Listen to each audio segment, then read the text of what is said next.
All right, so I had a dead battery in my tiny camper Prius. Thankfully, I was at a family member's house, so it was not a thing where I was stuck in the woods somewhere. Um, but yeah, in this video, I'm going to just show you how to quickly swap out the battery. It is not a hard job.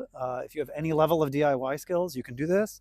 You're dealing with high voltage, so just be a little bit careful. But beyond that, I think this is a pretty simple job that anybody who can do a build like this can easily get done.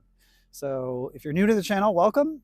Consider subscribing, liking, sharing the video, all that, and let's get into swapping out this battery. Okay, so if you don't know, on the Gen 3 Prius, I think on most of them actually, the 12-volt battery is in the back passenger side kind of corner. To show you how easy this is, I'm going to replace this battery with this very cheap kind of travel tool set that I keep in the car. So if you're new to the channel, this is my tiny camper, which is why there's all this wood in here. In a normal Prius, there'd be like a plate here that would come out. So to do this, you would take that out, and then you have to take out this little plastic thing here that I've already kind of loosened. It just is sort of hooked in. I did some of it off camera because it's a bit hard with the wood I've got in here, but you can see it hooks in there and it hooks in there, but it just comes out. I think on some models it's in 2 pieces, but in mine it's just in 1 piece. And then there's the battery. It is held in place with this little kind of plate here, and these are 10mm bolts. Yeah, so there's one down there and there's one back there. So you've got to undo that to get the battery out, and then you've got to undo obviously the 2 bolts that are holding the battery on, and I believe those are 10mm as well.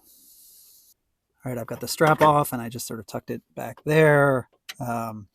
These also are 10mm bolts, and you can see I've got the fuse for my inverter system for the camper here, but it's disconnected on both sides.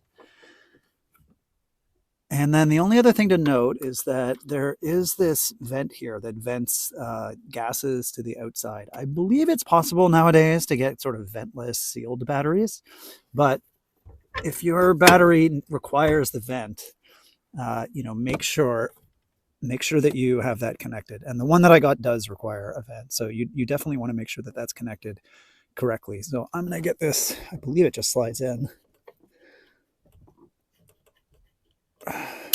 Yeah, so that's pulled out, and then I should be able to just lift out the battery. There's a plate here that also comes out, so that'll make your life a little easier as well. All right, and here's the new battery. I'm still in Canada, so it is Canadian Tire brand. It is 2025, so this was $360 Canadian with the taxes.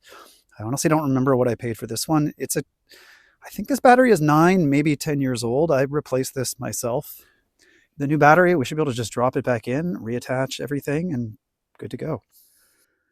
All right, here's a note to Canadian Tire. And hopefully you can see the product number and all that stuff. They told me this would fit, the whole put in your model and VIN and all that. We guarantee. This vent does not fit in this hole. So I'm going to have to get some kind of adapter to actually vent this properly. All right, there it is. I'm going to have to go to the hardware store to reattach the vent. Yeah, 4 bolts back on. The car is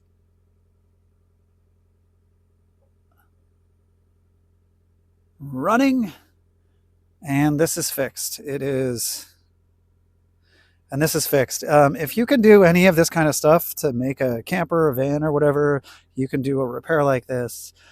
Yeah, we're talking like, I don't know, less than half an hour worth of work, and you're back on the road. So just to wrap up the video, if you are on the road and you're camping in BLM land and other stuff like that, you are absolutely going to want some tools for recovery. So I keep this little jump box. I will put a link to this in the description. The brand is Vitoman. It was pretty highly recommended. What's nice about this one is it doubles as a compressor for your car. So yeah, you can just hold the button to turn it on. You can set the pressure. It's got a little, 4-light battery display. It can do USB out. It can do some kind of 12-volt out here. 15-volt, interesting. It charges by USB-C. The air compressor goes in here, and then the jump cables go in the side, and then you have to press a button on here to actually do the boost. This has boosted my car. I think it could do it probably 2 to 3 times on a single charge. So yeah, if you're gonna be camping out in remote areas, this kind of self-recovery is something you're gonna want, and this is teeny tiny. So yeah, this is the one that I keep in my car. And if you don't know, the way to boost the Prius is not back at the battery. So you have to take off this cover to the fuse box. Again, this is a Gen 3 2010 Prius. And this little doohickey right here, if you ever have to jump your Prius, this is what you hook the red terminal up to. And then I usually hook the black terminal up. Well, usually I've done it one time to this little bit of the chassis, and it seems to be pretty happy with that. And then you can boost your car. The Prius is a little bit selfish. It can accept a boost, but because of this whole weird nonsense, you cannot give a boost with a Prius.